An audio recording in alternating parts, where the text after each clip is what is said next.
ራሳቸውን በመከልከል ሁሌ በሁሉም ጉዳይ ላይ በሁሉም ቦታ ላይ ጌታ አላህን የሚገባውን ፍራቻ እንፍራ። ለአኼራችን ስንቅ እንያዝ።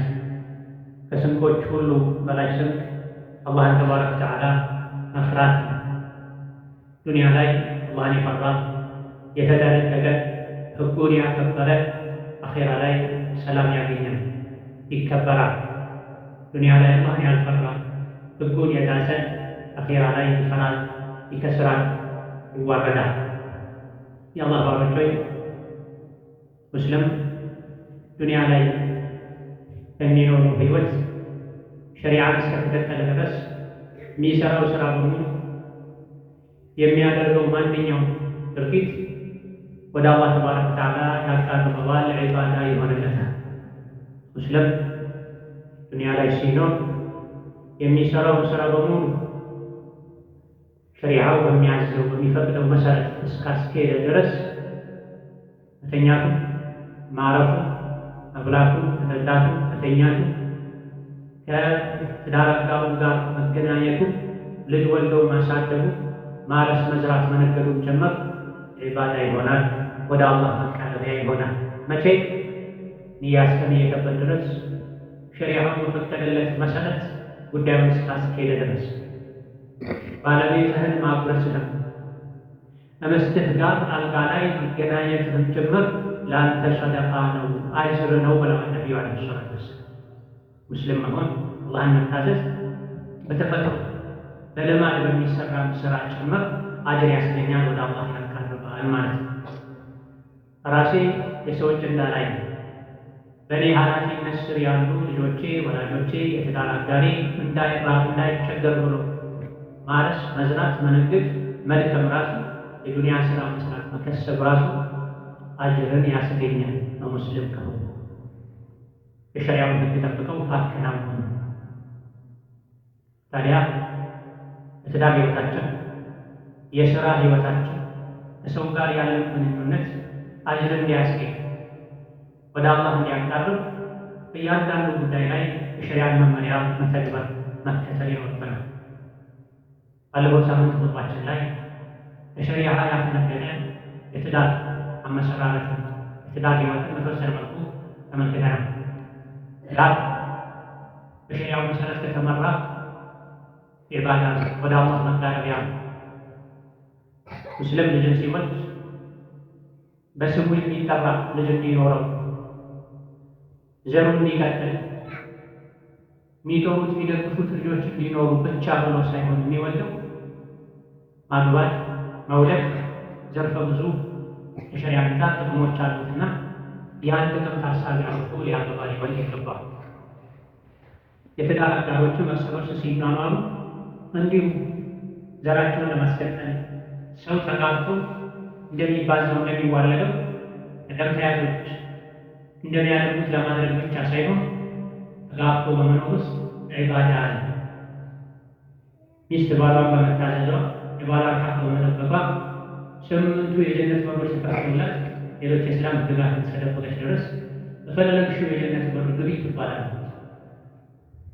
ባልም እንደዚሁ ቤተሰቦቹ ልጁን ሚስቱን በማስደሰቱ ሐቃቸውን በመጠበቃቸው ጀነት መግባት ይችላል። ስለዚህ ትዳር ጋብቻ ዒባዳ ነው፣ ወደ አላህ መቃረቢያ ነው ብሎ ማመን ያስፈልጋል። ሰው ሲያደርግ ስላየ የተፈጥሮ ፍላጎት ስለሆነ ብቻ ተብሎ ጋብቻ ውስጥ መገባት የለበትም። አገባቡ ማማር አለበት፣ አኗኗሩ ማማር አለበት። ይህ ካልሆነ ከእንስሳት ሕይወት አይለይም። ከእንስሳት ሕይወት ላይ ሊለይ ይችላል። ሸሪዓ የማያውቁበት ዓላማውን ያልተረዱት የጋብቻ ሕይወት የተፈጥሮ ፍላጎትን ስሜትን መጠበቂያ ብቻ ነው የሚሆን።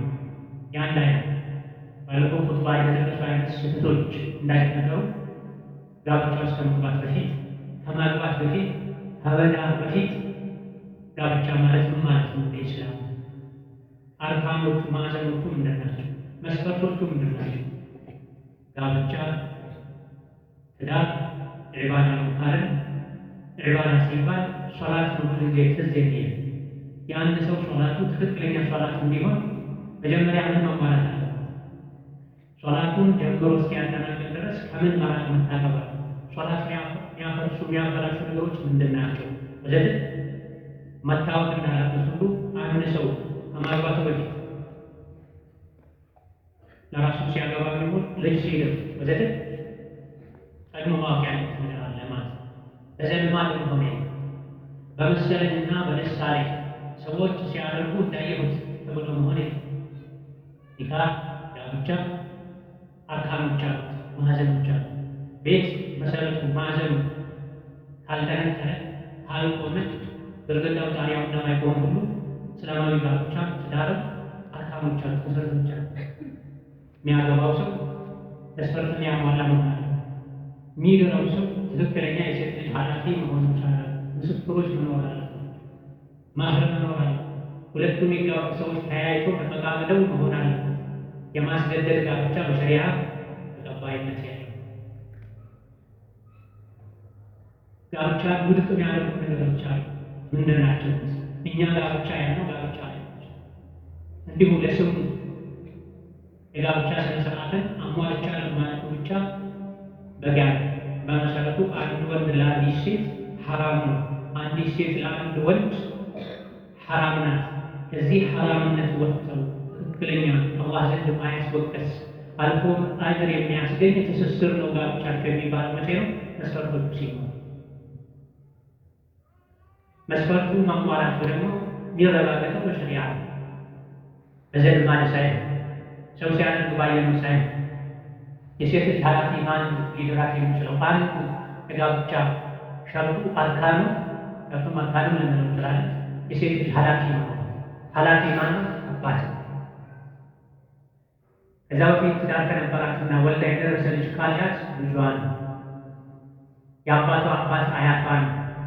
ከዛ በኋላ ወንድሞቿ ናቸው፣ የወንድሞቿ ልጆች ናቸው። አጎቷ ነው አባት በኩል ያለው። አጎት ከሌለ የአጎት ልጅ ነው በአባት በኩል ያለው። እነዚህ ከሌሉ ሸሪዓ ፍርድ ቤት ህጋዊ የሆነ ቃዲ ኒካህ የሚያስረው። በእናት በኩል ያሉ ዘመዶች የእናት አባቷን ጭምር ኒካህ አያስርም። ሸሪዓ ፍርድ ቤት ነው ይቀደም። የሚያስረው አካል ወይ አባት ወይ ወንድም ወይ የተወከለ አካል ይሆናል። በስሜት የሰውን ሞራል ለመጠበቅ ተብሎ ህጋዊ ወልይ ያልሆነ ሴት ልጅ ኒካህ ሊያስር የማይችልን ሰው እሱን ያሳድጋል። በዚህ ተደምሮ ኒካህ አሳሪ ማድረግ አይቻልም።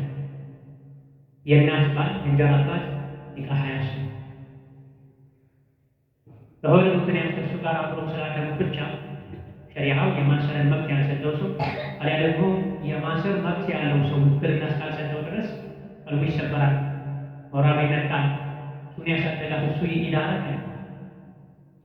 ሸሪዓና ሞራል የተለያዩ ነገሮች ናቸው።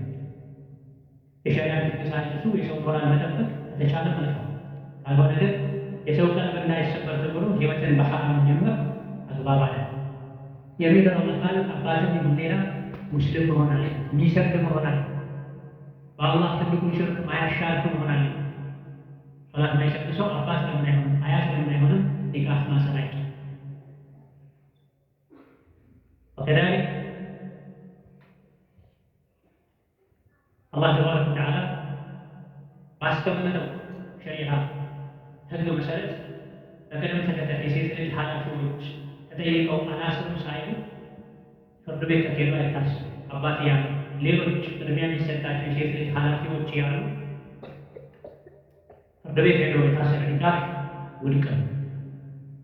ኃላፊዎች ያሉ ያለ በቂ ምክንያት እምቢ ብለው ከሆነ ሸሪዓ ማይቀበለውን መስፈርት አስቀምጠው ሴት ልጅ የበደሉ ለራሳቸው ተቀበለው አቻ የሆነ አላህ የሚፈራ ማስተዳደር የሚችል አኽላቁ ጥሩ የሆነ ሰው መጥቶ ሳለ ሸሪዓ ማይቀበለውን መስፈርት አስቀምጦ ሴትን ለማንገላታት ብለው ከሆነ እንዲያሉት አባት ከሆነ እንዲያሉ ወደ አያት፣ አያት ከሆነ እንዲያሉ ወደ ወንድሞች፣ ወንድሞች ከሆነ እንዲያሉት ወደ አጎት፣ በቅደም ተከተል ይቅር እሷን ሊያስሩ ሊድሩ የሚችሉ ዘመዶች፣ ወልዮች፣ ኃላፊዎች እንዲካሉ ሸሪዓ ፍርድ ቤት ይኬዳል እንጂ ሳይጠየቁ አሊያ ደግሞ ተጠይቀው በበቂ ምክንያት አይሆንም ከማለታቸው ጋር በአግባቡ ሸሪዓ ፍርድ ቤት ተኬዱ። ሸሪዓ ፍርድ ቤቱ አላህን ማይፈራ ስራ አስፈጻሚ ሆኖ ህጎ ተቀብሎ አንዱ ኃላፊዎችን ለምን ቢያለ ኃላፊነቱ ሳይወጣ ይታሰር ጋብቻ ይባላል።